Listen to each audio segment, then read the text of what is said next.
Tavern music playing. Session started. Anybody got a good recap? They'll get a bottle cap. Recap cap. Yeah, I don't remember if I remember everything that happened. Try your best. Just try your best. If it's good. No. Cody, you remember anything? Uh, Cody here? yeah, I'm here. You guys hear me? Yo. Yep, hear you. Okay, cool. Last time I remember we went through the puzzles with the golem. Yep, we awakened the guardian golem. We did a bunch of riddles and puzzles. There was no fighting in this one. We got to the maintenance room. Yes. So that was really like just finishing clearing the tower, right? Oh, and then we got to the top floor, which is a tavern that's like 100 times the scale. Yes. I will add. So we got all the souls back from the Golden Eyes cruise. There was a 20th level druid who cast reincarnate on all of them.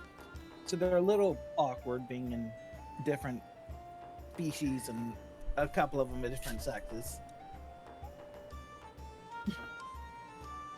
But they're living, so that's an upgrade over being dead and being processed into soul matter to never re-enter the cycle of reincarnation again.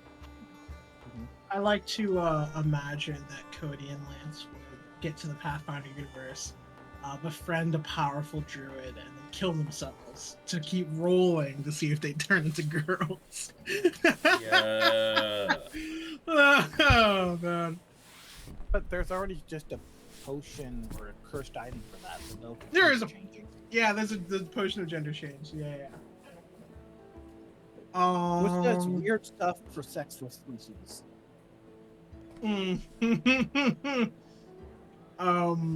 Otherwise, you just learned a little bit more about the tower from the Golden Eyes.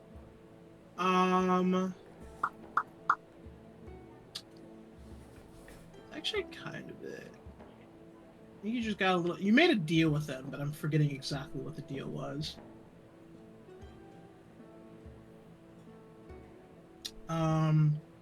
Yep, you guys are good. Let's get it. So, hold on. Go ahead and start the generic tavern music in the music channel.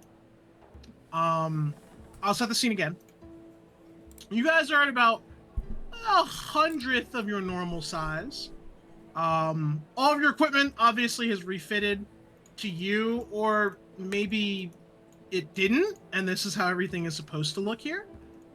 Regardless, you see a good number of different races, adventurers, people, townsfolk walking around this quite large tavern. People are cheering, celebrating, playing instruments, talking, joking, all the normal things. Except, as I said before, all of them look just a little wrong. They all look AI generated, so to say. And features are in the wrong spot. Faces are sometimes contorted and twisted into grimaces and expressions that no creature you've ever seen could ever replicate. And of course, they seem blissfully unaware of your current status as being right below them within stomping distance. So, to kick everything off, let's start with a reflex save from everyone, please.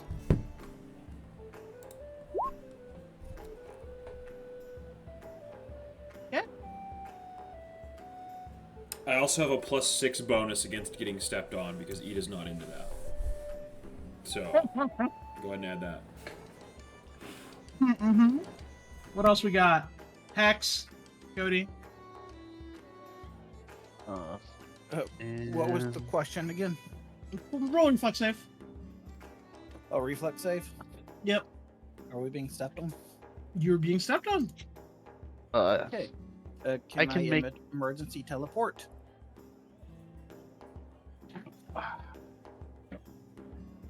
And what'd you say, Goliath?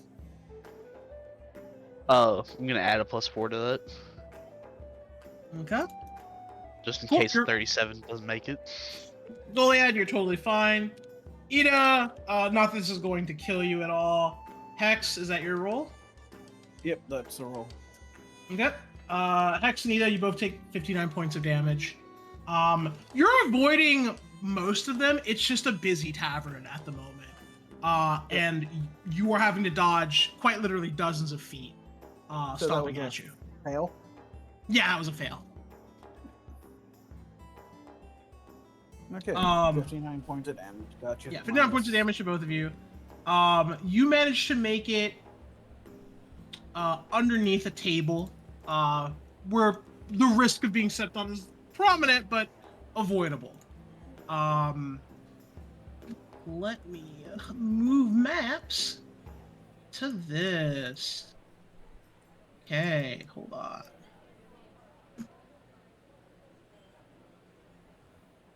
Put you all on here.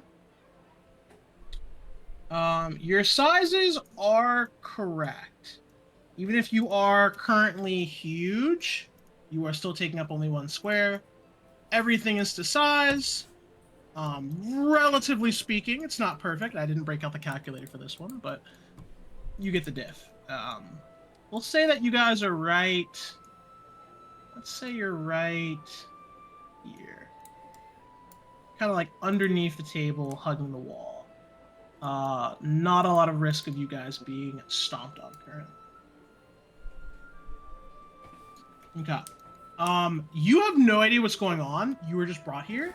You see a little notification pop up. It says very succinctly, find a way to turn yourselves back to normal.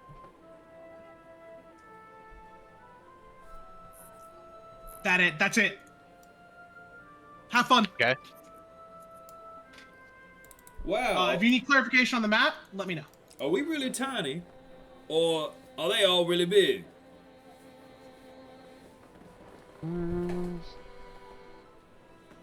I don't know.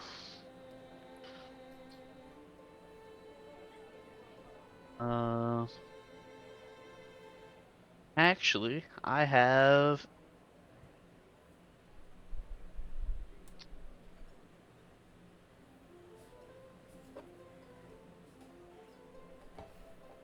And you cast. I have a wand of it somewhere. Enlarge person on me real quick. Yeah.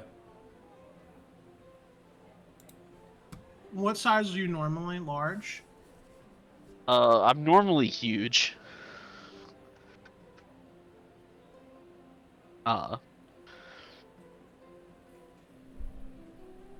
Without an enlarged person effect on you?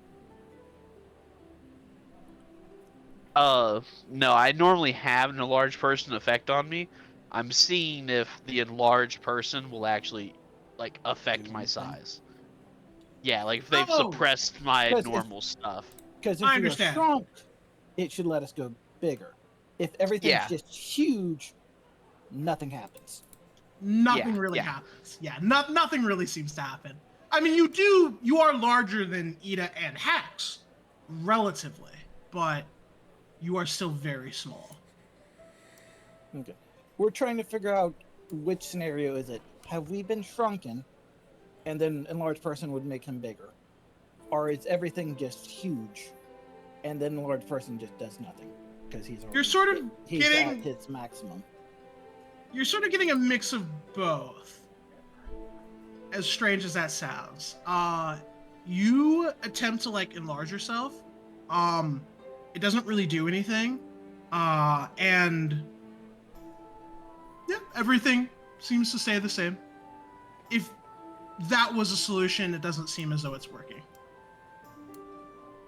I didn't think it would solve it. I think that would just understand the condition of what's actually happened. Sure. Yes. Let's look around first and see what we can find there. Okay. So this is a busy tavern. You just don't have the NPCs everywhere. Yeah, exactly, because it would just be really annoying. But this is a busy tavern. This looks like it could host probably like 150 people, probably 90 people in here.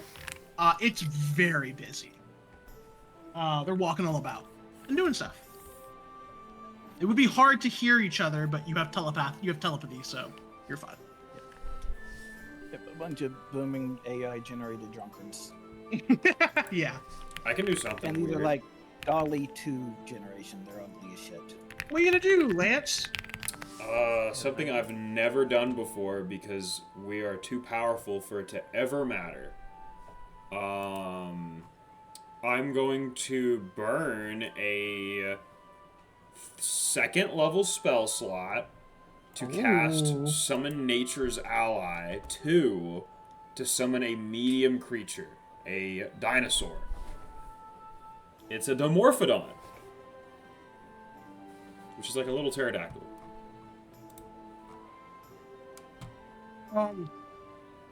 You go to summon it.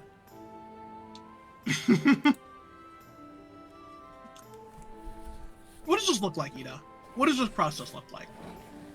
I imagine she bites her finger, a little bit of magic flows out, and she goes, Summon a Jutsu! Dimorphodon! Boom! A truly massive dinosaur spawns into existence.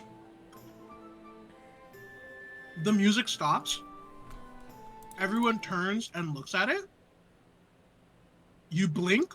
It is now about the size of a medium creature to you. It is shrunk from what looked like, from your perspective, hundreds of feet wide to relatively medium sized to your current state. And all the faces that were looking at you have turned back to their revelry. Did some sound work for the recording there. Paused the music as you said the music stopped. That was hot. Ito looks at it, pets it. Alright, well, this little guy's around for another couple minutes. Oh, wait. Hold on. Ida hops on it. Is dismissible. I don't see any reason why to dismiss it at this moment. Nah, I'm gonna ride it around. Shit. You hop on? Okay. Go, Seabreeze! It goes to fly. It flaps. It flaps. It flaps. It looks at its wings. It jumps. That's fine. It tries to flap. Can't fly.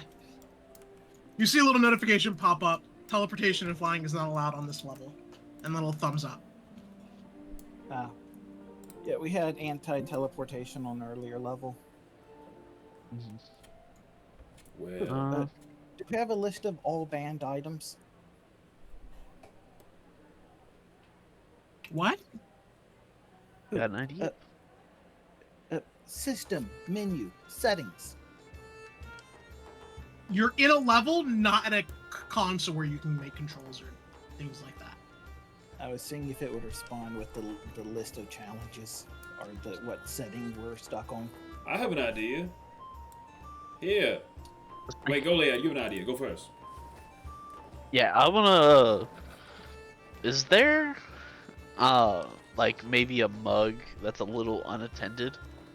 Oh yeah, for sure. Right above. It's on the table, which is about 60 feet up in the air, from your perspective. Easy jump. If you can, go for it. Yeah, dude. Yeah. Give me if you want, there is sort of a parkour way up if you'd like to try it with acrobatics. Well, I also just have wind jump, so I literally just can. But I will roll acrobatics to see how cool I do it. Not. Not very cool. You land on your ass, dude. Or you land on your teeth. Oh, rough. Is wind jumping fly? Wait, Jumping. it's just jumping. Jump But like good. extended jumping. It's just jump good. It's super jump. Okay, that's totally fine. That's totally fine. Um, So yeah, you jump up there. Yeah, you see a mug that's unattended. I'm gonna see if I can, like, climb the mug, and see if I can scoop like a handful of it, just to see if maybe drinking some of the alcohol, will turn me big. Okay. You have a climb speed, right? Yeah, yeah. Okay, so I don't care. Oh. So yeah, you climb up. Ida and Hex are just like kind of watching you from below. You climb up, you disappear into the drink, slide down, put some in your mouth. It tastes black and bitter, which you didn't think was a flavor combination. It doesn't taste right. It tastes very, very fictitious. Ah. Oh. Okay. You just feel and a it does little nothing to my woozy. body. No, you just feel a little woozy maybe from drinking it.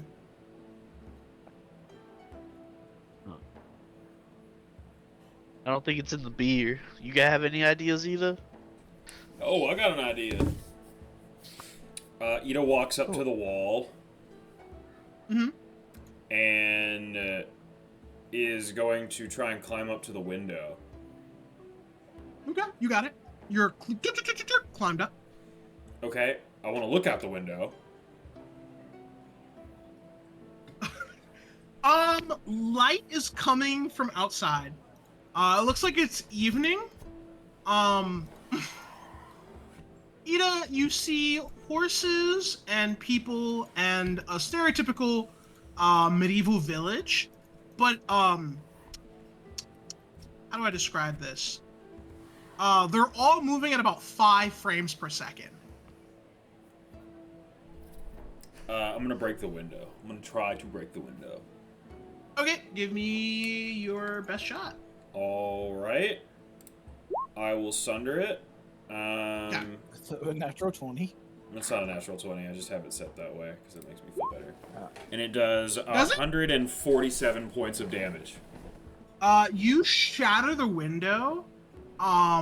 You begin to get pulled outside. Go ahead and give me a fortitude or reflex save. To avoid getting sucked outside? Yes, to avoid getting sucked outside. This doesn't feel natural. Like, Ida's instincts are telling her this is bad. Okay. Yeah. You weather the suction, and the glass, the glass just reforms. Outside, everything has stopped. Once more, everyone outside is looking at you, Ida. There's a long moment where they don't stop looking at you. And then they return to moving about at 5 frames per second. Dude, Okay. what did you see up there? It's like the people out there are moving funny. It's like, well, it feels like they really don't want us to break this to get out of it, which is pretty lame, honestly.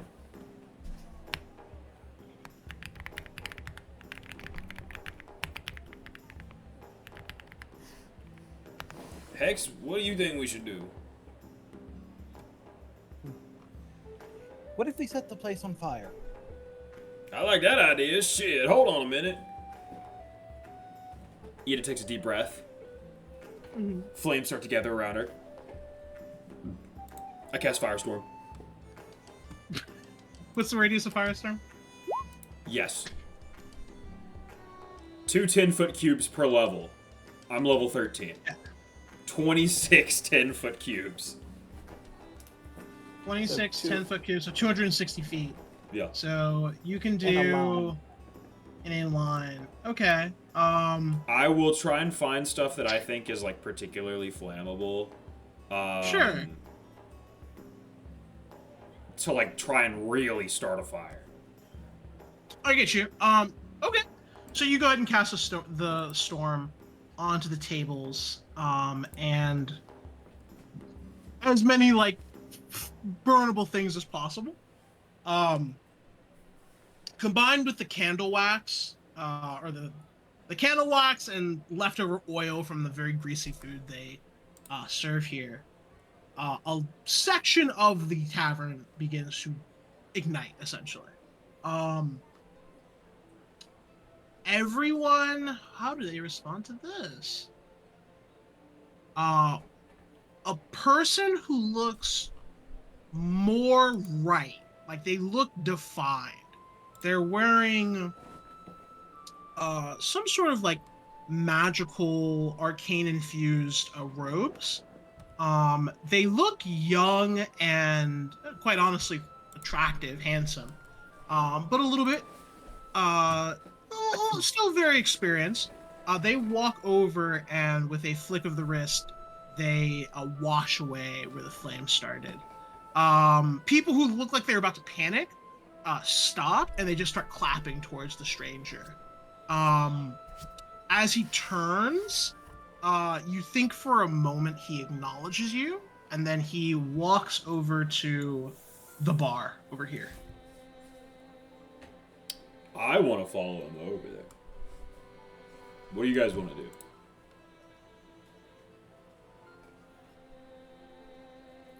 Well, he seems to be the most he seems to be one of the NPC and not background characters. Yeah, that's what I'm thinking.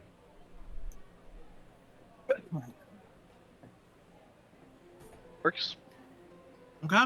Yeah, since I don't think we're at the point where I need to borrow your Vorpal sword and Cyclops helm and spend a hero point to do a beheading everything strike. Okay, so yeah, tell me the route you're taking. So he's sitting, like, we'll say at the top end of the bar. He's the only character that I don't have a picture for, unfortunately.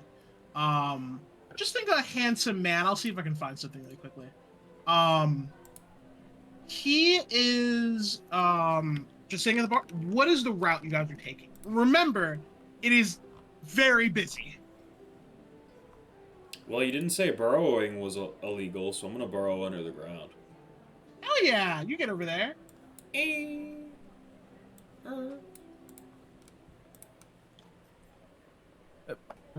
I follow her tunnel? Does she No. leave a tunnel? Unfortunately, that is specifically called out as not being allowed by normal Pathfinder rules. Okay, she does. There are certain creatures or things that form tunnels, but base burrowing doesn't. Yeah. Okay, and what's Adam Smasher's size? Whatever what is he normally? His default is huge. Yeah, he's huge, but still 1/100th of his normal size. So he's still a real little guy. But yeah. All of your bonuses for being your size categories, that is still in effect. And the negatives. That is still all in effect. Yeah. Okay, so where's the bar? East. Okay, so we gotta get all the way over there. Do I have climb speed? No, I don't. Well, that's gonna be an issue. I only have a fly speed and a swim speed. Let me see what my astral suit gets me. I'm just... Hex is standing still for a while she thinks. Bully, how you getting over there? So, I meant to ask this. What's the rules about climbing on a ceiling?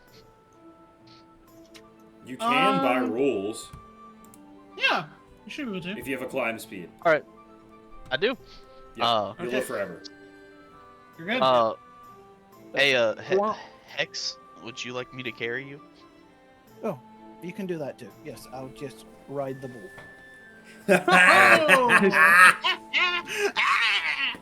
Okay, yeah, you guys all make it over to around. What were you gonna say, Goliath? Finish your thought, and then I'll say what I'm gonna say. Yeah, I'm just gonna get them loaded up, and then you're just gonna see me climb up this wall right here, and then just go upside down and just go like I'm a spider skittering across. Okay. Goliath, you have a really good viewpoint from up here. Go ahead and give me a perception roll. You actually can see everything in the bar from like a literal bird's eye view. Gotcha. Yeah, you make it over there. You know, no problem. Everyone's over here. We'll say you guys are towards the wall as to not get stomped. 46. Okay. Goliath, you see a few things. Hold on. I have to get my notes up because it's actually a bit. Okay. You think you see a gang of mice run into the kitchen area. You see a cat with a strange necklace, just kind of being pet and jumping from table to table, kind of interacting with the guests. And you see the staircase to upstairs, which is right here. I think that's it for now. Can I ask an important question? Sure. How big were the mice relative to me? They were standing upright on two legs, and they're smaller than you currently. They'd be about, in current scale, they'd be about a medium-sized creature.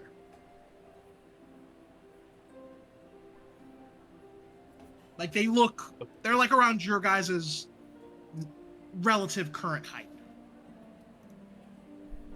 Okay. And size. So, big mice, but not like rat folk sized. Yeah. Pretty much. Okay, gotcha. Yeah, you guys make it over there. I'm gonna climb up the guy. Okay. You want to climb up the guy? I'm climbing the guy. Sure. You grab onto like his fabric. Though this is actually tricky. Whatever he's wearing, it's magically enchanted. It makes it difficult for you to like grip onto it. It's like it's trying to avoid you. Give me an actual climb check. All right, I will take 10 for a 38. Okay, that's totally good enough for this. You climb up the robes, even though they're trying to fight you. I'd say you get all the way up to like his shoulder. You haven't touched any of his skin up until this point. Okay. Yeah. I go across the bar to get to him. Or actually, you know how bars have that like that lip? Yeah. That like little overhang? Mm-hmm. I'm gonna like climb underneath that overhang to get to him. So I can avoid being smushed. Okay, so like Ida, you're like literally on the guy. Goliad, you're like right in front of the guy underneath the bar. Hex, are you just with Goliad? Yeah, I'm just on Goliad because he can climb and I don't have to spend my power points to climb. Good, gotcha. Yep, you guys are all where you say you are. Ida, he's just kind of eating some like cabbage rolls and mashed potatoes. Hey, you! Give me a sense motive check. Sense motive? Yep. I take 10. We all 50. roll it. 50. Okay, Hex and yeah, We'll just say this. Hex and Ida. He pretends not to notice. Stupid ass. I know you know I'm here. You ain't hiding it. You ain't slick. I'm gonna start tickling your ear. As you go in for the tickle, he like coughs. He's like, and then you see him pull out. I think it's a copper wire. And he wait, no, he wouldn't need that actually. He does a little gesture with his hands, like he's pulling out a copper wire. And he casts message, and he says, "I prefer you not talk to me directly, please." He feels a psychic prodding in his head. Does he accept the collect call? He for the first time, like side-eye looks at you, as he feels like the psychic push. What do you do? Hello?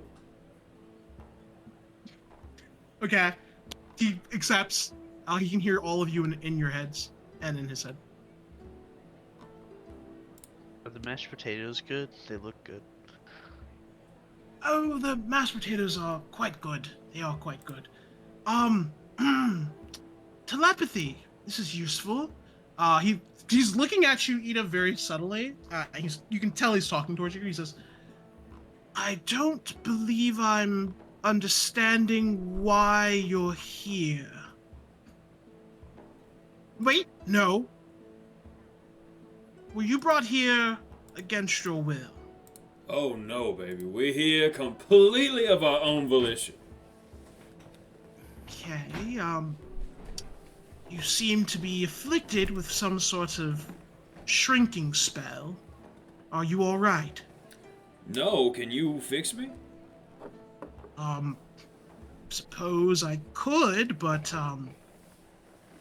well, this isn't quite the right time. I need a reason to leave the room.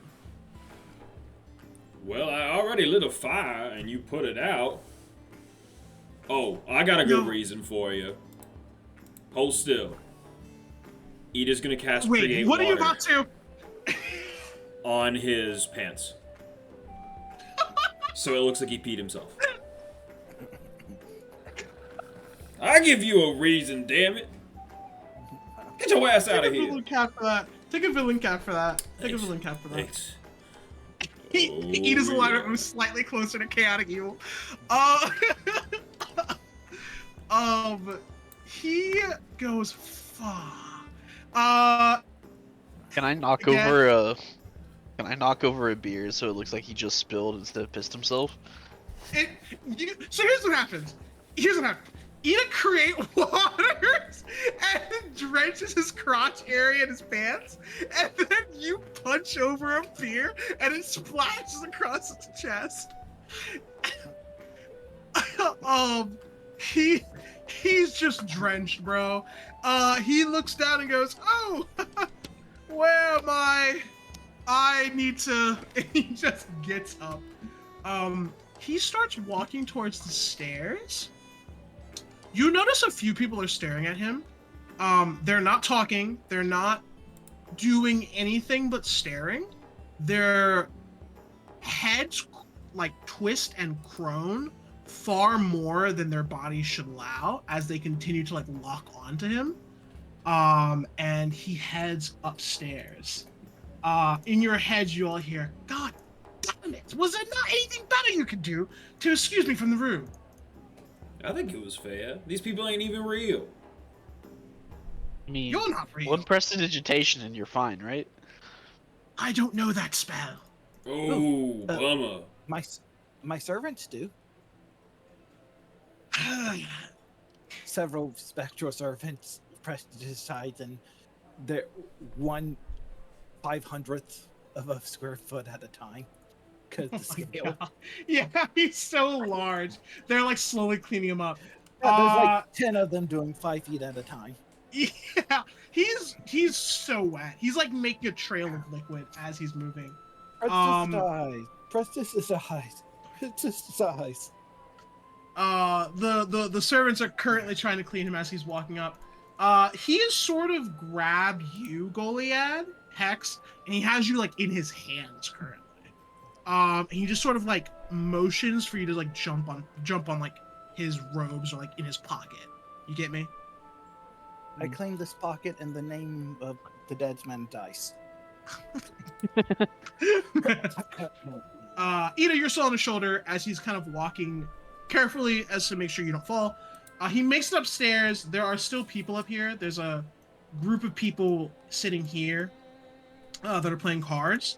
As he comes up, there are about 5 of them.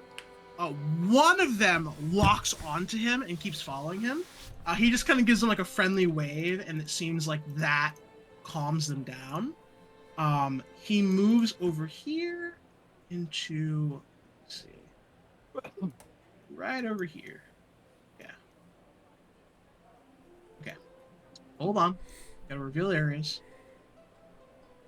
Okay. He moves into the washroom. locks the door. He says an incantation, and all the sound from outside ceases. The music keeps going though, which is strange. It's like it's coming from nowhere, just like Well, the level itself. it's the video game soundtrack. It's not in the sound effect setting. It's in the music setting. Exactly.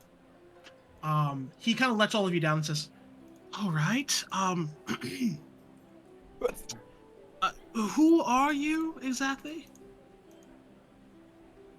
My name's Ida. I'm a troll. Hexus. Or Hex. And that's Goliad. I would ask, but I see that he just said he'd be right back. I am the Arc Sorcerer. I am not from this plane, though, and I imagine you are not from this plane either. Is that correct? Oh, from our perspective, this is a simulated reality created by a tower made from gods to imprison another god, and things got complicated from there. Aha. Well, that's interesting, but this is sort of, well, the same thing, but from my world, I'm actually attempting to conquer it, and this is the final level. I assume this is also the final level for your world, yes? Oh, yes. What plane are you from? Plane or I'm- planet? Hold on. Hold on. He says, "Oh, I'm from a realm known as Faerun. Are you familiar with it?" Oh, you're on a completely different cosmology than ours. Mm-hmm. We're from Galarian. Oh, well, a pleasure to meet you, Galarians. Are you also small?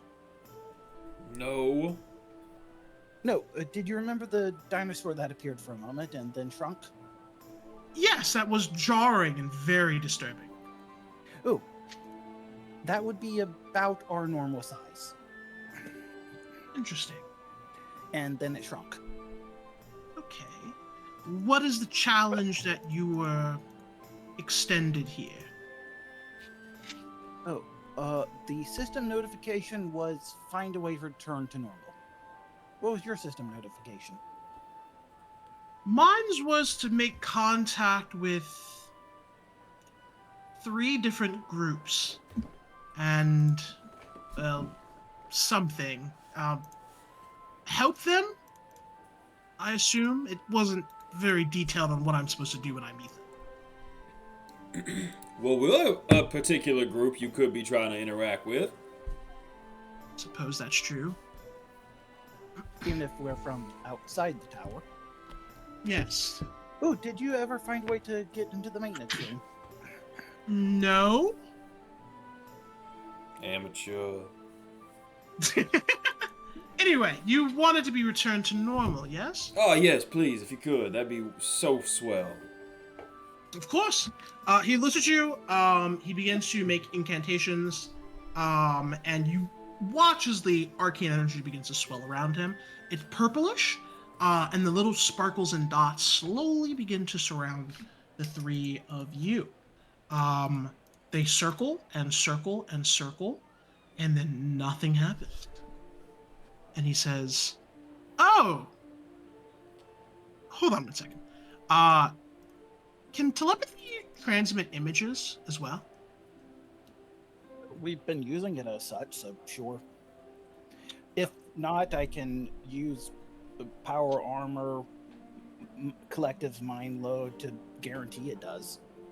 Okay. Which just cost me 3 power points. So we'll just say, points. So yeah, I'll just knock out 5 power points and say we do it.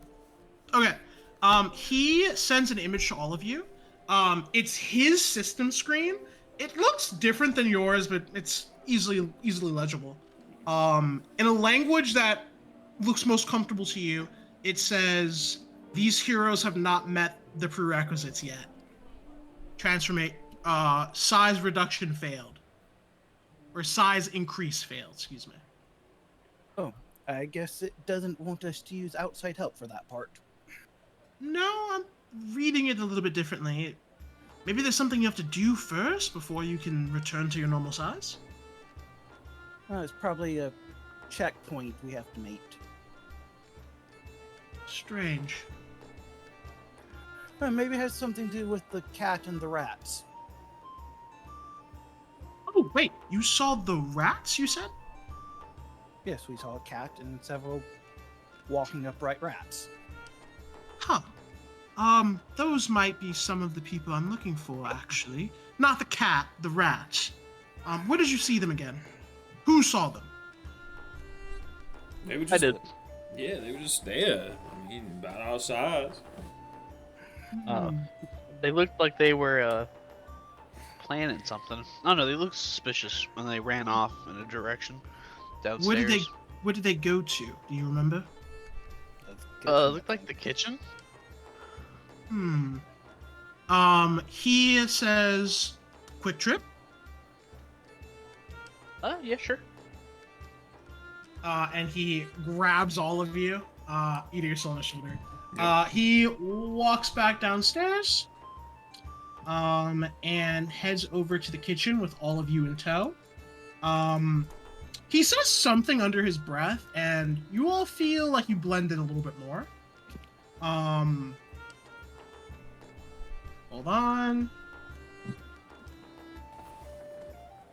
Okay, you walk into the kitchen area. He looks like he's about to walk in, where as he goes to open, not like a door, just to push past the curtain, he notices a bunch of other patrons have started looking at him, and he says telepathically, seems as though this would be too conspicuous. I don't think I'll be able to go into the room with you. Will you be all right on your own? I'm assuming you're capable. I have fought rats before. We killed elder dragons, so I think rats should be capable. Wonderful. Okay, well, I'm going to let you in now, but I will be right outside to just do this if you need something. But only if you absolutely need something. I prefer not to fail my task. It seems a part of it is not being noticed by the patrons, and I'm doing a very bad job of it as such. He lets the four of you out into the kitchen and gives you a little wave, and he kind of steps back to the bar. Ooh, telepathically, sometimes no witnesses, meaning no living witnesses. He mentally shakes his head towards that. They need to be alive. Or maybe. I don't know. I'm not killing everyone in here, though. We could help, but that's for later.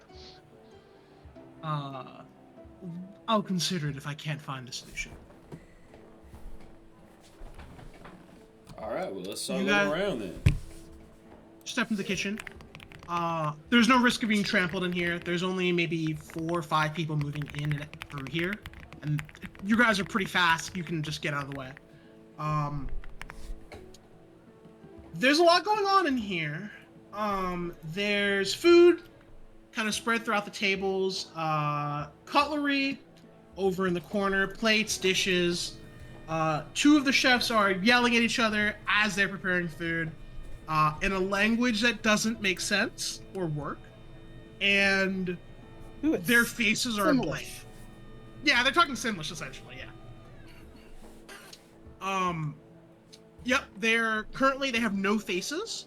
They just have, a blank, fleshy slate, with a nose. That's it. Ooh, I don't think people are supposed to come back here. This is out of zone. This is out of bounds, bro. But yeah. Out of the scope of this adventure path. It's out of the, yeah, you see a little system notification out of the scope of this adventure pass. Nope, you get back here. Or You certain of the furniture missing texture on one side. Yeah, you look behind one of the table legs, and one of the table legs is white. It's just straight white.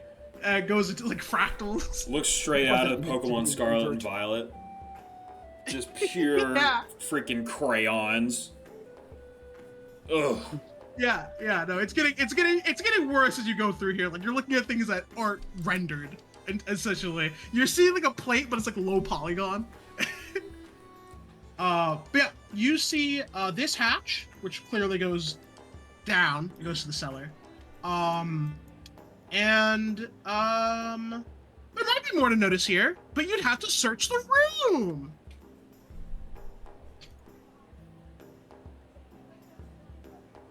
Is this a hole in the wall? No, that is not a hole. Oh wait, no, that's just wall. Let me do this. This will make it easier. Yeah. Oh, that's just a lantern. Yeah, it's just a lantern, just a wall. Okay, so The oven is over search. here. We'll search the sides. And this is a little pantry area right here, So- Ida. Atom Smasher would be like the size of a fat gerbil then. Yeah. I'll take 20 on perception to just look around. Yep. Pantry's right here. The door to the cellar here. The oven is here. Underneath this table in the far corner, you see a group of bugs, all playing poker with one another. They look like this.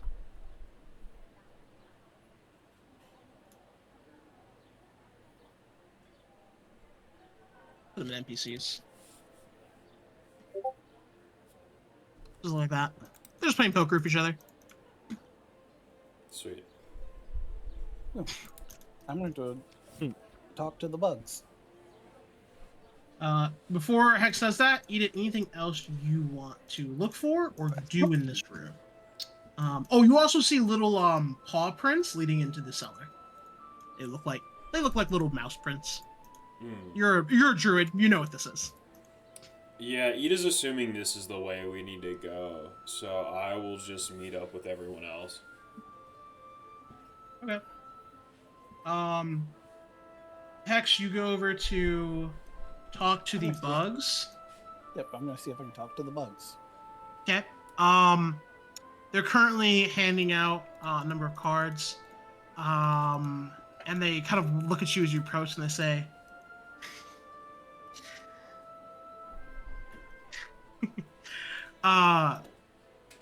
hey, look at this wise girl over here. What you doing? She interrupting our poker game? Hey! And like all of them just kind of look at you in a little bit of frustration. They say, hey, what you doing home?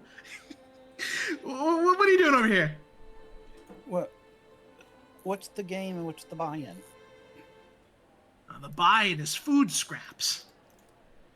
But we made them look like little poker chips. And he shows you. It's like a mashed potato shaped into a poker chip. And like a carrot in another one, or like a little piece of a carrot. We're playing for food. That's the only thing that matters. Survival of the fittest and all that. Okay.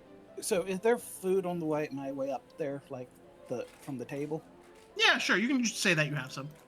Okay, well, the servants will appear in the maximum range, which is like 60 feet away, which would get them on the table. So they grab stuff off the table and toss it down before vanishing that from existence again. Yep. They hand you some fruits. One of the bugs looks at them and like scrunches his hands, and they turn into like little food chips essentially. And he says, "All right, if you're thinking of playing, little mama, why don't you go ahead and join us for a little bit?" Okay. What's the house rules? He goes over a number of generic rules for the game that we're not going to go into the details of. Okay. And you start playing. We'll keep it brief. Just give me a role that you think matters for beating a group of bugs in a poker game underneath a kitchen table. Okay. So that's a natural 20. I see it through my invisible servant signaling the cards, my ability to read. I pretty much know their entire hands, the entire... Yeah, the game goes on for about 10 minutes. You are winning every single hand. And after you have finished off the final one, you hold all the chips. They look kind of pissed, kind of impressed. And they say, don't think we've ever seen you around here. What's your business in our little den here? And frankly, I was passing time while looking for some rats. You know of them? Oh, we know some rats. Yeah, they're a bunch of rowdy rodents, and they all kind of laugh at an inside joke. Yeah, if you go through that cell over there, they'll fix you up. But hey, while you're here, we have a little bit of fixing up we need too. We were wondering maybe if you and your compatriots, I imagine Ida and Goliath are by Hex. Yeah, for sure. Yeah. Can't let the rat poker game get out of hand, Can't leave my boy stranded. Game. Yeah, these are the Right? Roach poker game. Yeah, Roach poker game. This is the Roach poker game. He says, while you're here though, why don't you do me a favor? We were, oh man, just so much stuff has happened all around here. We haven't had a really good bite to eat in forever. We're wondering, you been upstairs yet? We stopped by for just a bit before coming down. Okay. One of the rooms is actually owned by the chef here. He stays in it full time, and he has a little something that we've been looking for. And they all all of their little pincers begin to rub frenetically in a very disconcerting sync.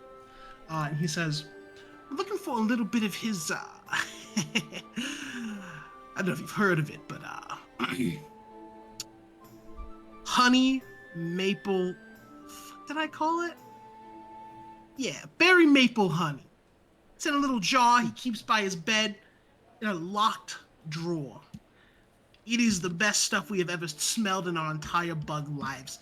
It gives us hope for the future. We're talking, that's how good this honey is. We were wondering if maybe you could swipe a little bit for us. If you wouldn't mind, if you're going back up there. If we make that way, I might. But what's in it for me? Well, we might know a way to return you to your normal human-adjacent size. Perhaps. Okay. We'll see. We gotta deal with the rats first, and then see what happens after. Okay. Well, we'll just be here playing poker. Are you keeping all those chips, or were you just playing for fun? For fun. I don't actually need to eat. Oh, wonderful. They take the chips back and they say, "Yeah, we have a nice storage of us for ourselves, but none of it is as good as that mapleberry honey. So, hey, you get on that. We'll make sure you guys come back to your normal size. All right?" Okay. Hey, thanks. Sense motive. How accurate does he believe he's telling the truth? Give me a sense motive. Okay. Can I just take 50? Yeah, sure. These roaches are lying through their teeth. They have no. You don't think they even know what's happening. They just looked at you and they were intelligent enough to make a really good guess. They have no idea what's going on. That being said, they might be onto something. I play along as we head to the pantry. Okay. Telepathically, the roaches are lying, but they might be able to lead us to something useful. Okay, I mean, yeah, never trust bugs. Let's go talk to these rats. Someone give me a strength check or use magic to open the cellar. It's for normal people. It's very heavy. And Duchess. Damn. Ida just Ida, it's literally hundreds of pounds for you. Like, it's very heavy. You lift it open, and the four of you go inside relatively easily. The servants would just act as stop so it doesn't slam shut. Yeah, sure. That's fine. Okay. They're each They're each as strong as a normal person, and there's 10 of them. Okay. Hold on. Switching maps again. Okay. You are in the cellar, and you are actually over here. There's no one down here currently. I'm not gonna make you roll. Taking a look around the room, you see clear evidence of mice, some droppings here and there, but also like paw prints, disturbing some of the dust down here, and just sort of like general stuff. There's some food down here as well.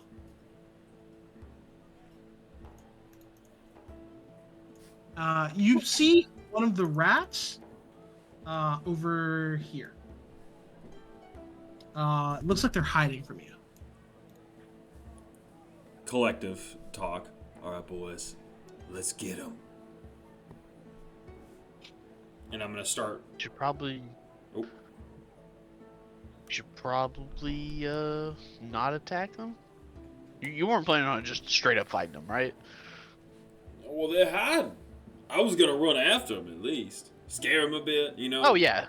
That thing I'm good at. Oh yeah. Oh yeah, for sure. Oh. I'm just making sure we're not killing them. Yeah, give them this. Oh, eat a stink eye. That makes most people shit their pants. Yeah, check this out. Watch this. Yeah. Ida takes a deep breath. Flintlock wood! And she charges at the rat. Just. You hear a very scared squeak. The rat runs. It actually, he like runs, turns, and he faces you with a claymore. You know? And the rat says, "Make me intimidate, make it just for fun, just make me Sure. We'll go 63. 63. The rat turns to he starts running. He realizes he's not fast enough. Turns, holds the claymore out, and he says, "On my honor!" And he looks at you fully Terminator running at him. He just starts shaking. He's like, "For my honor and the rodent." He starts running from you. Hey, wait, come back! Now, is that a Claymore the sword or Claymore the C4? Point towards it. Yeah, the rat has C4. Just throws it at you. You take 300 points of damage. No, you might it's have faster temp HP. No, it wouldn't. Oh god, the American government, when they see Ida, starts nuking her. That was nice. Yeah, it starts running. Ida, you run him down. Are you gonna tackle him? Stop? How are you stopping him? Yeah, I mean, I'm just gonna try and stop him. Okay.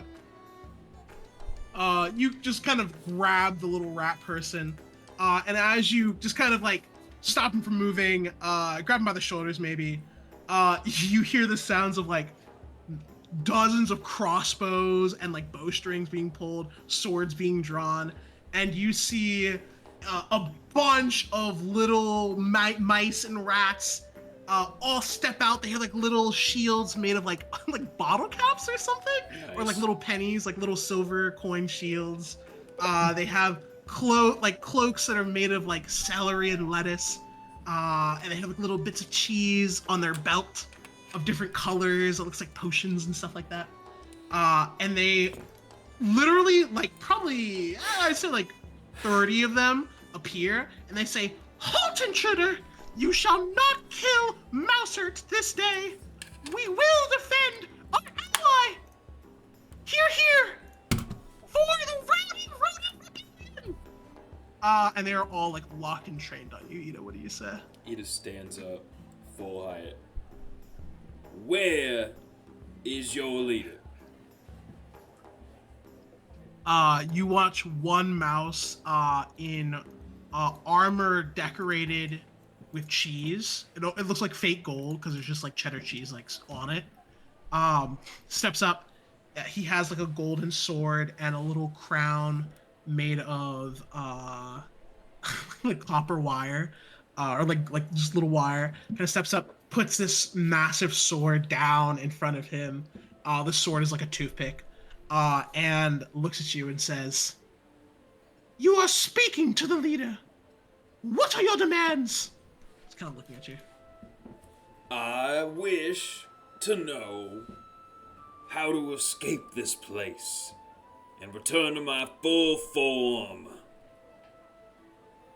If thou wisheth our assistance, we ask for thou to release our comrade in a show of good faith. We, the Rowdy Rodent Rebellion, pledge to assist thee. Shalt thou have a purest heart? Purest heart you ever damn seen. Ida lets him go. Ooh. I think The my rat kind head of is pure screams out. adamantine.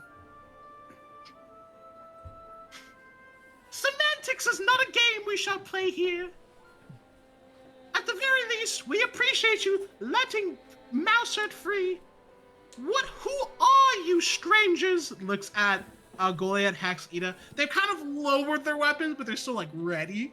And they're like surrounding you. Some of them are like on crates on the little table. Some of them have just like crawled out from the shadows. Goliath and Hex, I assume you're like next to Ida. Hex slow walks to get next to Ida while everything's going on. It's like, I ain't in a rush. That's fair. Yeah, I said I would run after Ida. Okay, cool. Who are you? Why do you chase us and hunt us? Are you with the cat? Is he sent you as a spy to undermine our ranks? No. I'm the queen of the trolls. Goliath, I'm the captain killer.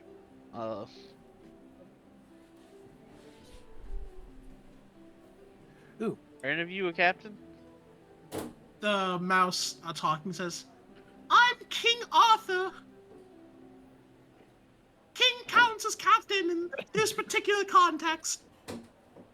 Okay. Don't worry, I'm not here to kill you. But I would be a threat if I was. It's strange of you to open with, I kill captains as soon as I introduce myself, but I suppose I'll have to take your word for it. I'm sorry.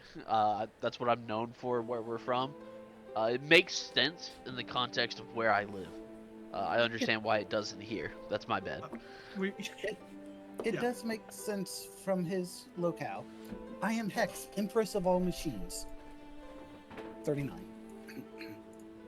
We greet thou, Empress, and thy Duchess, Queen of Trolls. We welcome thee to our humble abode. Alas, this is not our true home, but it will have to do. You wish to know how to leave? Perhaps we can assist you. But we will need a small showing of good faith before we allow thou to know the truth. Are you willing to parlay? What are your Absolutely. terms? Looking at Ida, he says, we wish for but one thing. And they all like get quiet and look at their leader, inspired. He leans down towards you, Ida, and in the most serious voice he can say, he utters the forbidden word. We wish for a cucumber. I'm sorry. We wish for a cucumber, a specific cucumber from a specific place, one to warn us from the cat, to protect our true home, our families, those we fight for. This actually makes sense if knowledge nature. Yeah. Yeah, Ida, give me a knowledge nature. You should be the one to know this. Okay. Ida should be the one to know this. As a player, no. Yeah, okay.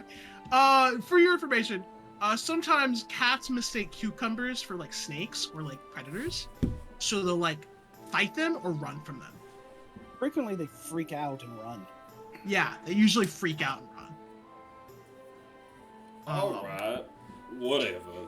Where do you want us to get this cucumber from? Are you saying that you shall help us this day?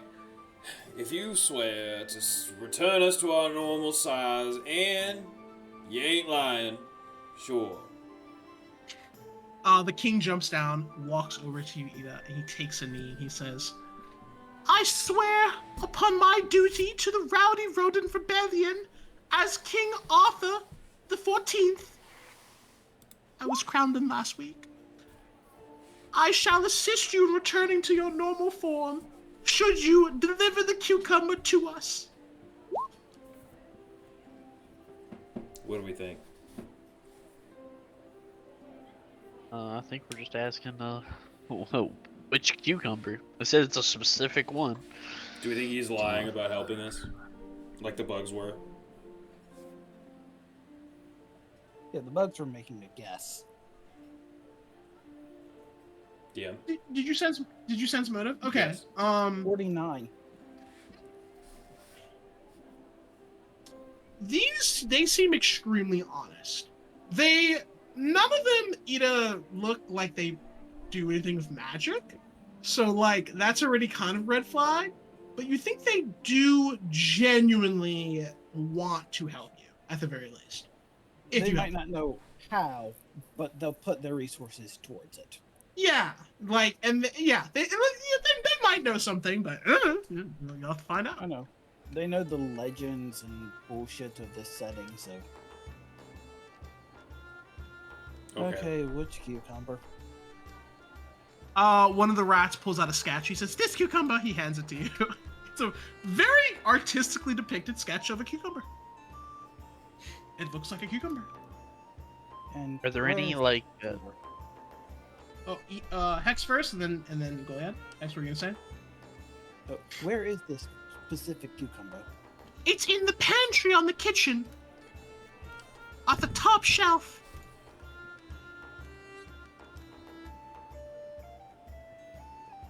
And then, cucumber from the top shelf. Cucumber from the top shelf. You got it. Can't miss it. It's the only cucumber up there. Yeah, looks towards you. Go ahead. What are you gonna say? Oh, I was just gonna ask, are there any like tangerines drawn like next to the cucumber, or maybe at like one end of it? Tangerines, you say? Like 2 tangerines? No, but there were 2 apples at one end of it. It looked quite strange, truthfully. The chef kept putting it up there like that. We never understood why. You know, I don't. Yeah, that's certainly a weird thing for him to do. Especially with apples. Oh, I've always heard tangerines, or maybe oranges. What about Thank you, that's very helpful. Of course. What did you say, madame? What about potato? No potatoes. Oh, wait, the small potatoes. Oh. Like the baby, like the little, I don't remember the name of those types of potatoes, but yeah, small potatoes sometimes. Ooh, if the potatoes are small, it makes the cucumber look bigger. I have heard that before. One of the mice is like trying his best not to die laughing.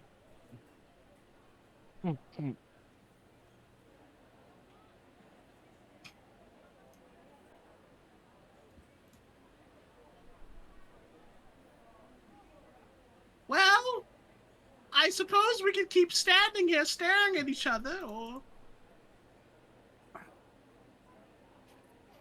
Alright. Cucumber away. Thank you! We shall remember this debt forever! You leave. You start heading back up. Hex will go up, being carried by her servant, because she feels like being completely extra this adventure. Of course. Hex is currently being carried by her servants, Cleopatra style. Ida, you look at the handle, you just punch it open. You're back in the kitchen.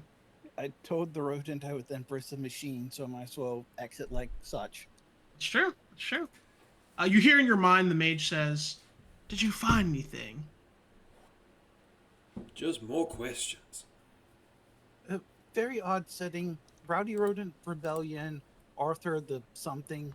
Then went to Cucumber to scare away the cat. Interesting. All right, well, that's something. Let me know if you... Did you meet anyone else? Oh, the roaches lied their asses off. But the chef has maple berry syrup that might be useful. I can see about procuring that mapleberry syrup if you'd like.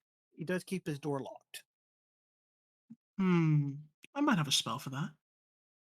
I'll be back momentarily. And by momentarily, I mean I'll be back the exact moment you finish getting that cucumber or whatever.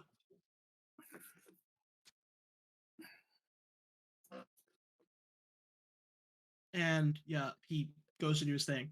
So yeah, you guys all get up back onto the first floor. You're in the kitchen. You see the pantry. Ida saw it earlier. It is currently open. From this height, it is probably about 1,000 feet up. It is it looks like a mountain almost. And you can see the cucumber's green sheen peeking over the top shelf just barely. Not enough for spells to affect it, but enough for you to visually see it. Great. I said the thing.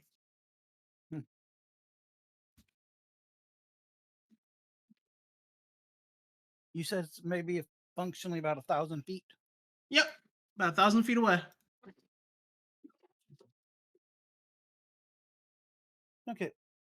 I will stand here and think of a plan while someone with a climb speed tries to grab it.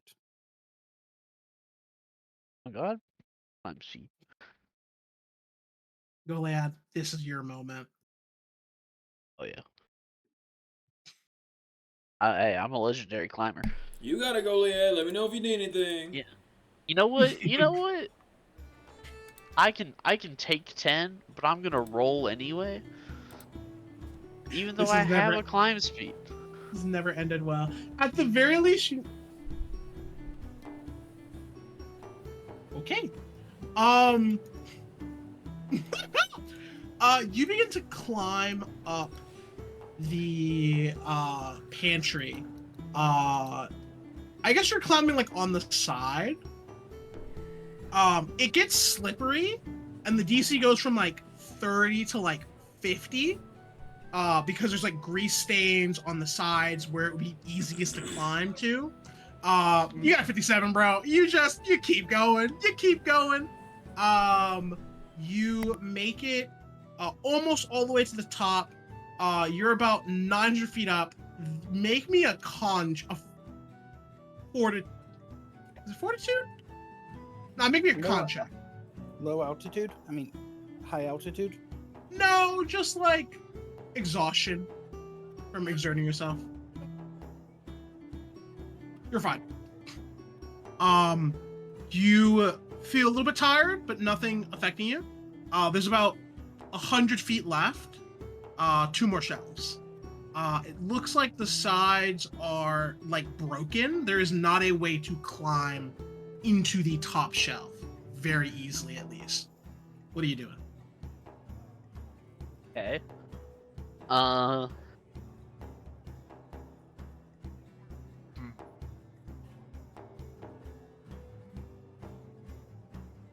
Let's see. I can do my jump again. And that's equivalent to my movement speed. So how far is it? Between the next shelf, about 50 feet up. And then the final shelf is about 100 feet away from your current position. Okay. Because I can jump 70. Okay, so you can, you can jump. Yeah. I hit a quick double jump like I'm Mario. Yeah, you just boop, boop, boop, boop. You stand before the cucumber. You see a roach up there. He looks at you and says, "This is my cucumber." He punches you. It does nothing.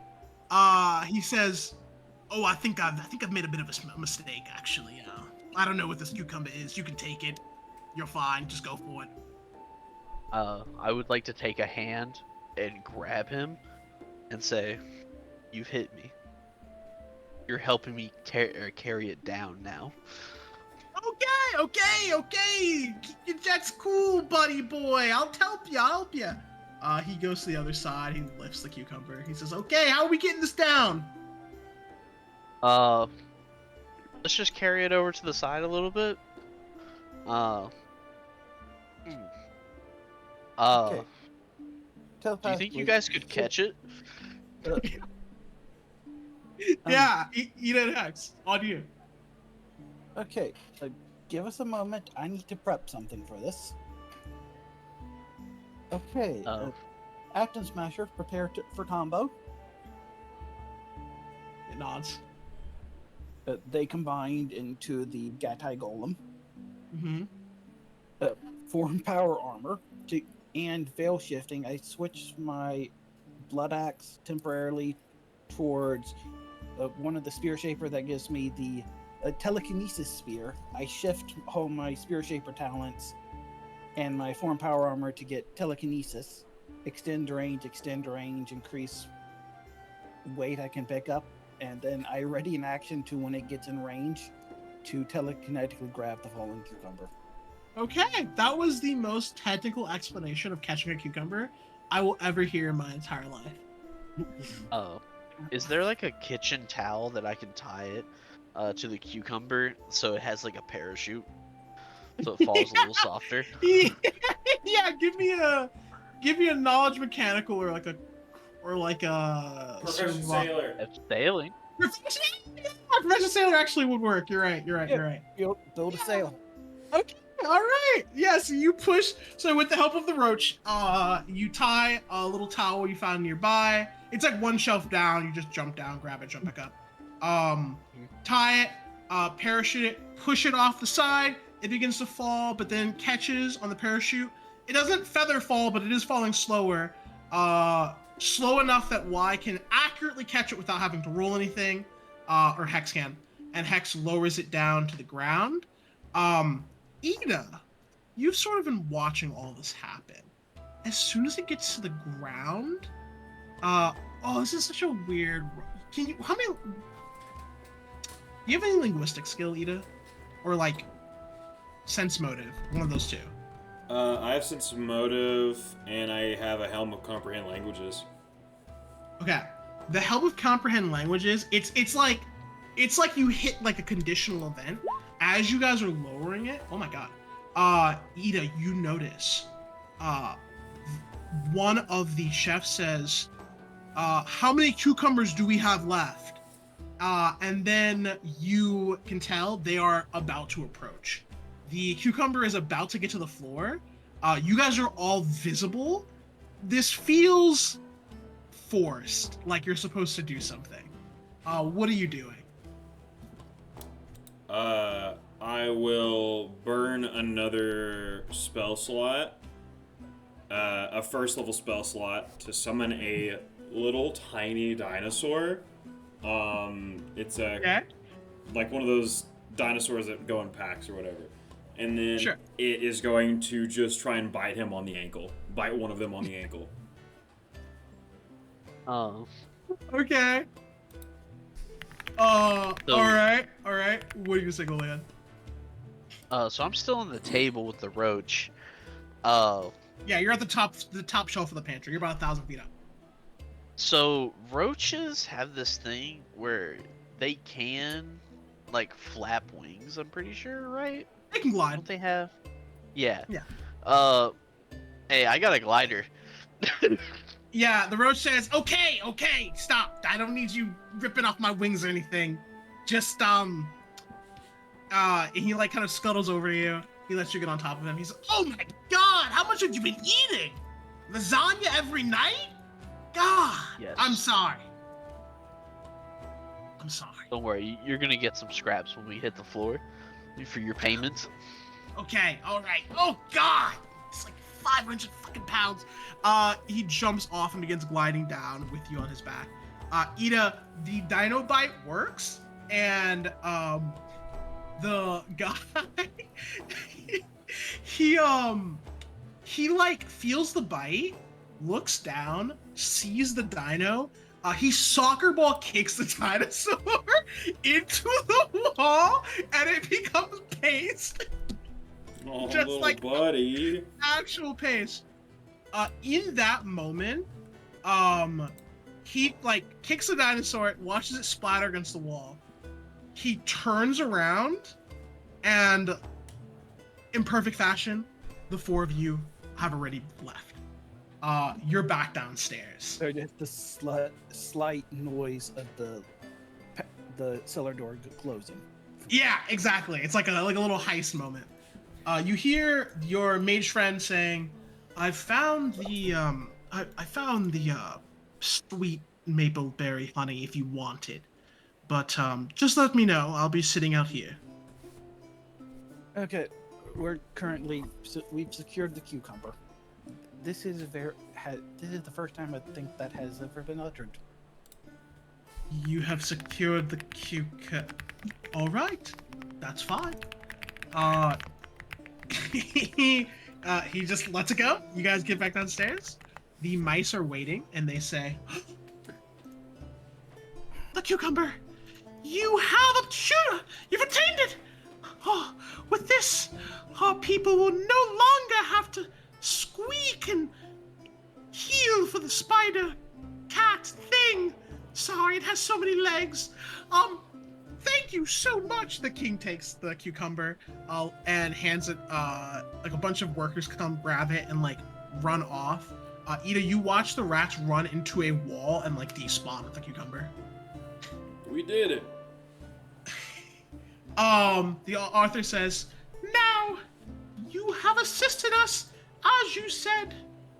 For your trouble, we offer you a potential release from your size problem. Although we're always at this size, so we don't really see it as a problem. Anyway, the cat, that wretched furball, he has a strange necklace that we believe has magical properties. Perhaps if you were able to retrieve it from the cat, you would also find a way to restore yourselves to full height." Okay, it's a sequenced quest. So wait, hold on. You wanted Yes. us to find a cucumber Yes. for this cat, and Yes. then you just told us, "Hey, go kill the cat." Oh, you could never kill the cat. The cat is God. But, you could get the necklace from the cat. We've killed multiple gods. Ooh, and It's a would cat. would the necklace be easier to remove if the cat didn't have a head? I mean, we're not expecting you to kill the cat. The expectation is that you steal the necklace. It might be a battle, but you know, I don't want to expect you to lift up the tavern on your shoulders just about. So, no, just getting the necklace would suffice. That's probably what you need. Ida draws her weapon, puts it on her shoulder. "Let's go kill a cat," as she turns Oh my- around. Fucking kill a cat! Be careful! Hold on! We'll send one of our knights with you. You see a little mouse knight walk over to you and say, "It's an honor to serve. Would you like our mouse knight to accompany you on this battle? It's up to you." You gonna kill yourself, boy? He says, "Yup, I'm basically here just to die a horrible death. But you know, no pressure." You can stand back and carry stuff. All right, a squire I shall be. He just picks up Goliad. All right, let's go. All right. Okay. Not usually where you're the one being picked up, Goliath.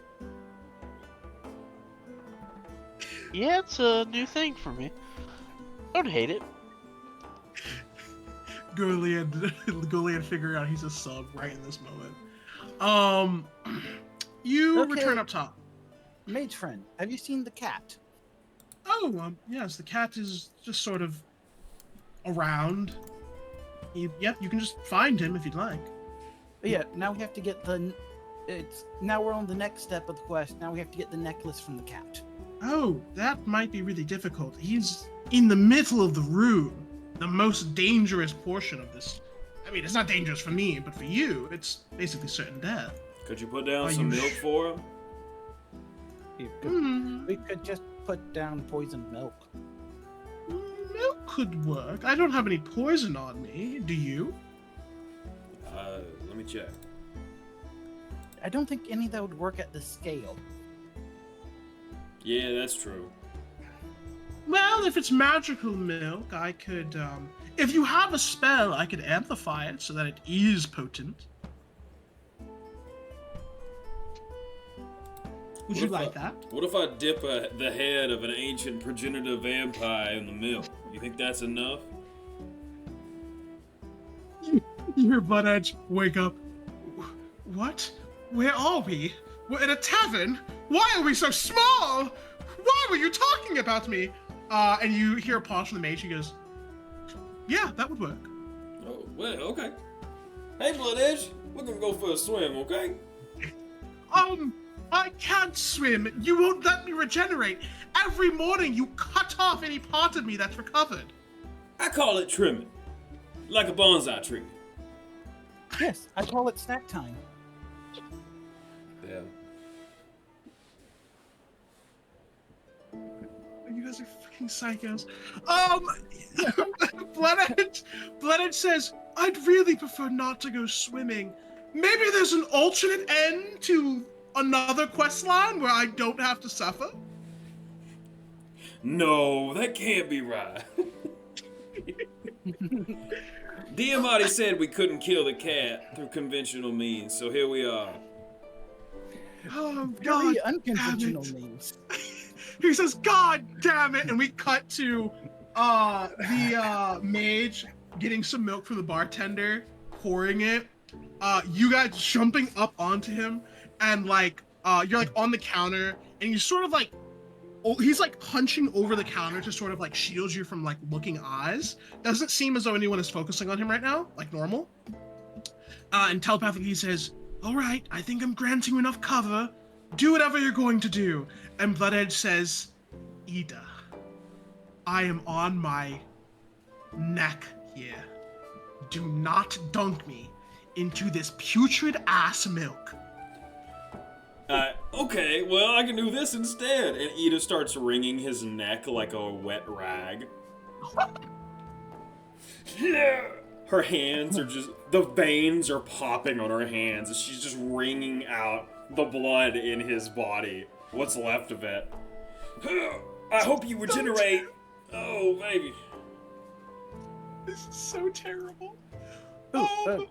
Should I get eaten by the cat and then explode it from the inside out? That's an idea, too. You string out Blood Edge's neck. All the blood that he's constantly regenerating just begins to flow into the milk. And the milk you string out just enough that the milk gets a little murky. But not too murky. The mage is looking down, and he's like covering he's covering his mouth with one of his hands, and telepathic he's saying, what in the world are you doing? I'm milking a vampire, goddammit. Oh my god! Blood Edge, after you're done milking him, turns his head and looks at you. His entire face is saggy and like completely devoid of all color. And he looks at you and he says, you are the most evil woman I have ever met in my life. And I was literally sacrificing people to a dark god. No, baby. Not at all. I'm a She's sweetheart. not evil. She's just practical. Yeah, I didn't hurt you none. You'll be fine in 2 minutes. You already fine. I felt every single blood point, whatever you call it, that I had stringed out through my neck. You broke my face over and over. You turned it in ways it wasn't meant to turn. He passes out. Oh, he's This resting. is simply cosmic retribution for your past actions. The gods in Pathfinder, they look at you guys doing this and go, "We'll allow it. We'll allow it. It's fine. It's fine." So yeah, you put it in the milk. Now it looks like strawberry milk. Yeah, it looks like strawberry milk. The cat jumps up, and goes over to the mage. He kind of scoops you guys all back up and gives the cat like a smile. The cat like looks really sus for a moment. Just quick. Let me show you the cat because I want to show like some picture. Just sends a picture of dude in chat. Hold on. All right. Fuck you, Lance. That was my plan the entire time. You just see that little guy, see that little cat. Meow. The cat looks at him, goes, "Meow, you're a bitch, meow." Moves over to the milk. The mage puts like a hand out, like to pet the cat. The cat bites his hand. He goes, "Oh, fuck!" And then the cat rubs against him and says, "Meow, I like you." And then the cat begins to lick the milk. Cat alignment, neutral asshole. Yep. That's right. The cat seems to love it. He drinks it all up. The mage says, I prestidigitize. Wait, no, I can't cast that spell. I did nothing to the milk. It's just good milk. And the cat licks it up. Looks up at you guys. I'm gonna make a save. Okay, so the same DC is what it is. The cat. Hold on, I have to look up a cat's actual stats.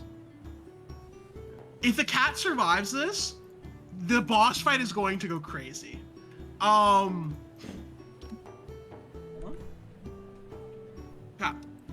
cat needs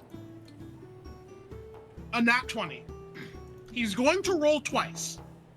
If he does not get a nat 20 on either roll, the cat dies, and you circumvent the boss fight because you're little gremlins, all of you.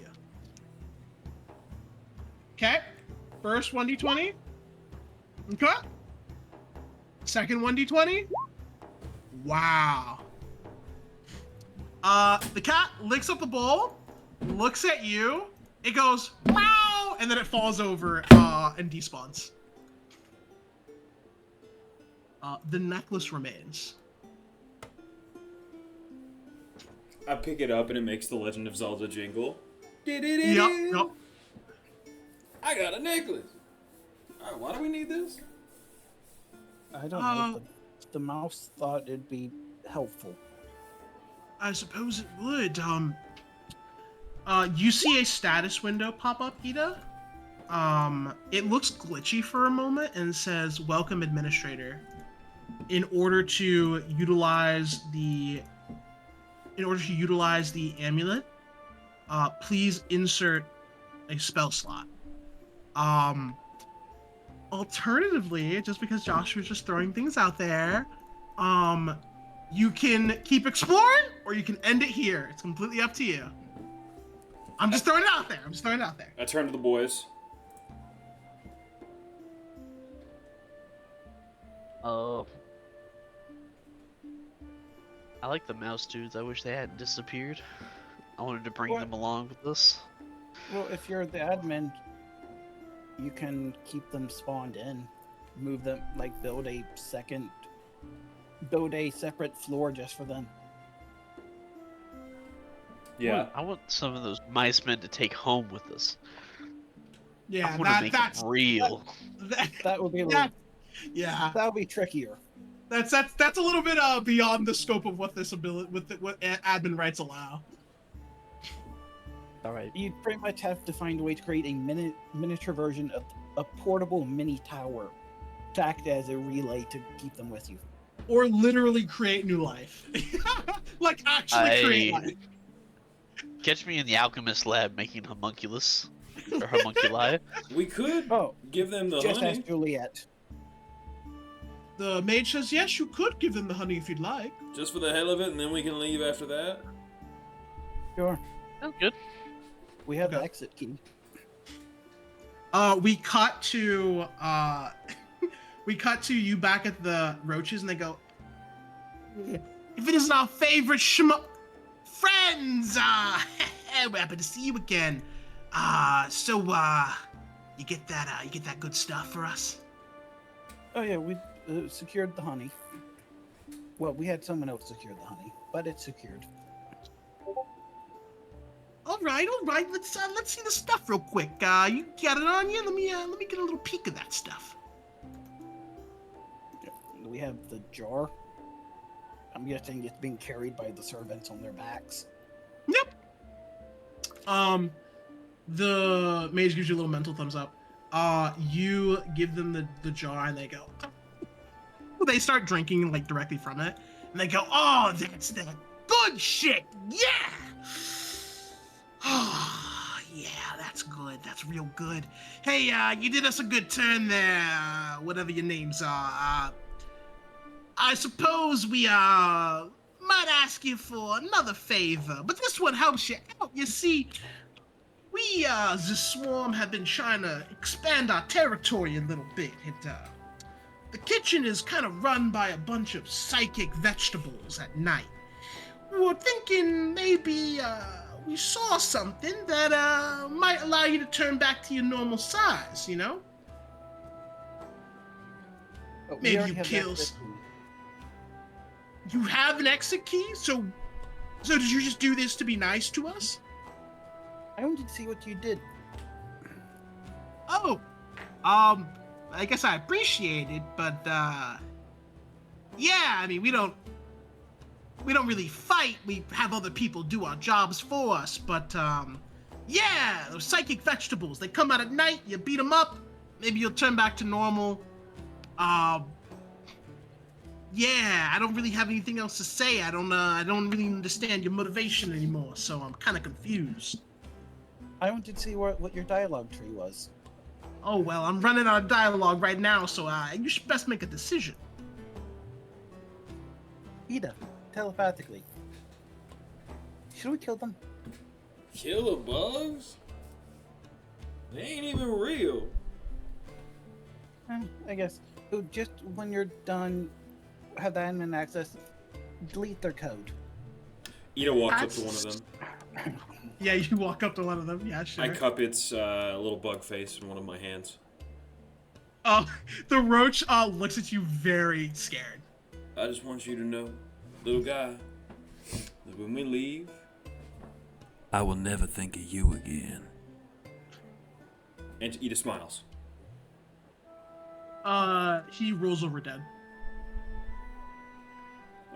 Oh. All right, y'all ready to get on out of here? Yes. Do we need mage person? Do we need to help him? Oh yeah. with No, his mess? no, I think you gave me some information that was very useful. I'll be fine. I'll be returning to Faerun after this. When you get back to Galarian, perhaps we can talk. Sending spell. Let me know. Sure. What's your name? Oh yeah. Well, I don't really tell people my name normally. Zerath. All right. We'll send you a message. Okay.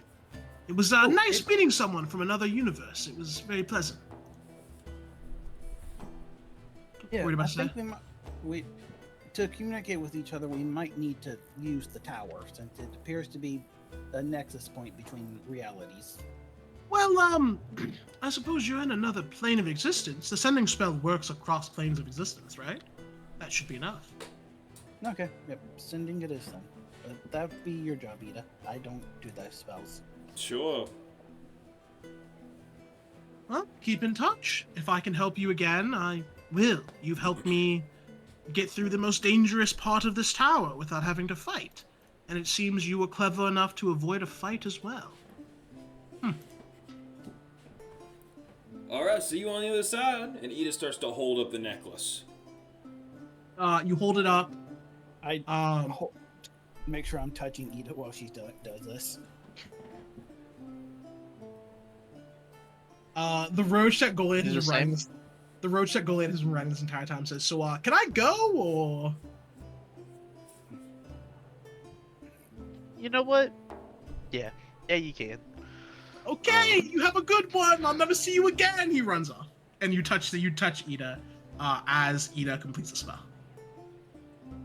Bonk. We're gone. You make it out of the 10th floor. You're in a very familiar space. You see the massive, like Dyson sphere, like gyroscope prison. It's completely empty. Above you is the person that you had fought when you originally broke into the tower and attempted to, well, damage it further. It looks at you, and there's a sort of tension in the air. And then it says, "Hello, you have earned the right, as a successor of the tower, to reward and to know the truth. You are the first mortal who has ever, across all dimensions, made it to the top of the tower. And thus, you shall be granted the ability to..." And it doesn't really have eyes, necessarily, but it blinks. It looks at the prison, and then it goes, "Something is wrong." It pauses for a long moment, and then it disappears. As it leaves, there is a cosmic spark that just sort of falls into each of your kind of hands. As you grip it, a desire is made manifest, and whatever magical item you have created is now yours officially.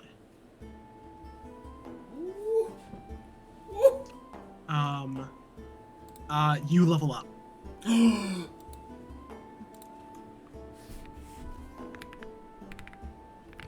Okay, 14. You guys want yeah. to talk about what your items look like and what they do, or at least what they look like? You go first. Okay. Ida's is a floating mirror. It is broken in 3 spots. And the little frame of it appears to be a blackened crystal. As far as what it does, I'll show you in combat.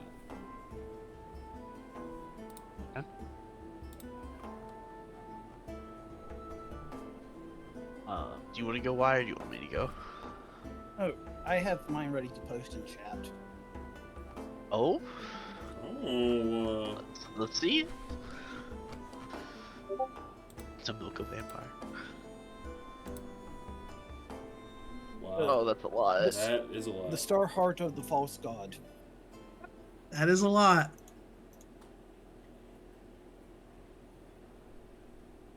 Oh, that's so much.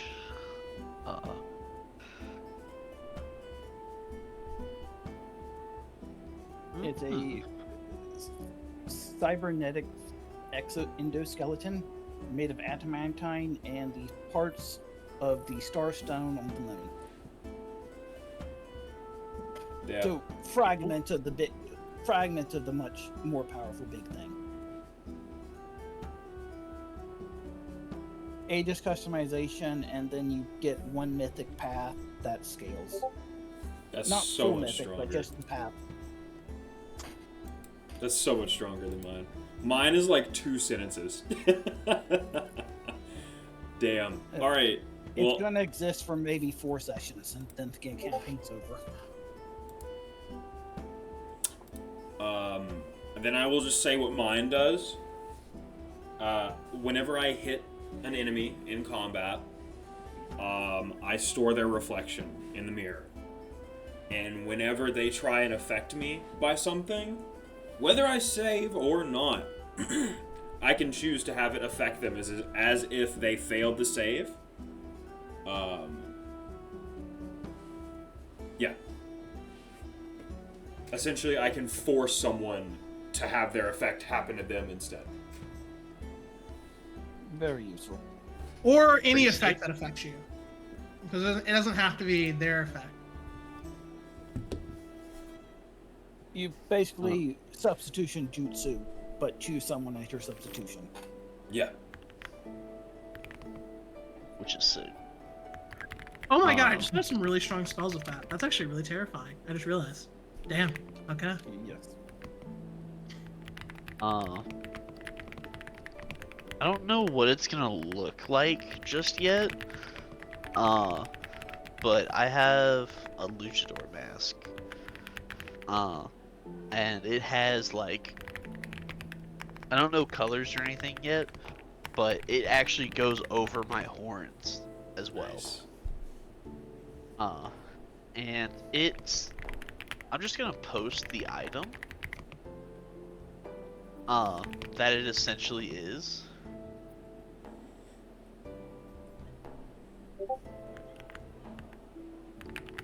But I changed the spell.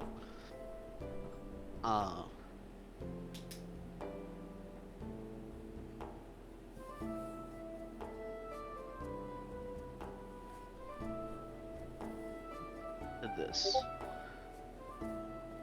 Ooh. And so telepathy? No, time stop. You lost a time stop. Oh. Okay. Yeah. I can't affect people during time stop since I don't have anything Delayed that like effects. delayed. Yeah. So instead, and there were better options, but I like the vibes of this one. Kneel before me. Exactly. And if they're helpless, I can coup de grace them.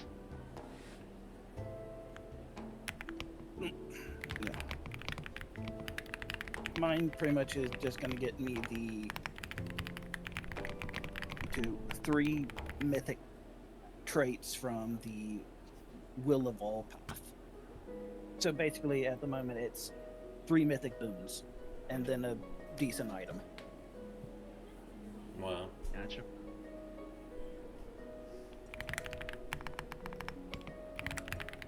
With that, we will actually probably call it here. There is more to do, but it spins off into a whole bunch of other things that we have to do. Next session is going to be very, very busy. You guys are escaping the tower. You talk to the Golden Eyes. Then you have to decide what you're doing next. Do you have any idea what you're doing next? So I can have it like ready to go. Oh, you're probably gonna get a Kingdom phase too. But do you have any other? Yeah, do you have any other stuff that you want, like, know you want to do next? I know we have Ida's thing. We have Peppery's quest. Peppery's quest might be a epilogue instead of a in-story thing. Okay. That's fine. But yeah, so you have Ida's thing. You have those water masons that they still want help from forever ago. They gave you some quests. Yep. You have, I think you did everything else. We haven't I gone think to the you wrapped Hurricane up- King's vault yet. I want to do that next. Dude, you have to go to the Hurricane King and the whole initiation, everything. Yeah, Ah, I think crap, we should that's a do whole that, thing. and That is a whole then thing. do the Water Masons or the Scylla. I'm open to either one of those, but like that is an event that is happening like next week in game, so we have to go to that. Yep, we've done I agree. Hex's backstory. That's done. So now we do Ida's story. Okay. Yeah, we'll finish off Hexa's story. Hexa's story is mostly done. We'll finish it off finally next session. Remember, you guys now own the tower. It is going to go. It is back in real space, and I think you've put it by Rock's Rock. Rock. Yeah. It's going to be a So- tourist attraction. It's gonna be a tourist attraction. So a quick peek. Okay, hold on. First, Kingdom phase, and then Kingdom phase. Hurricane Queen initiation at Port Peril, and opening Hurricane King Vault.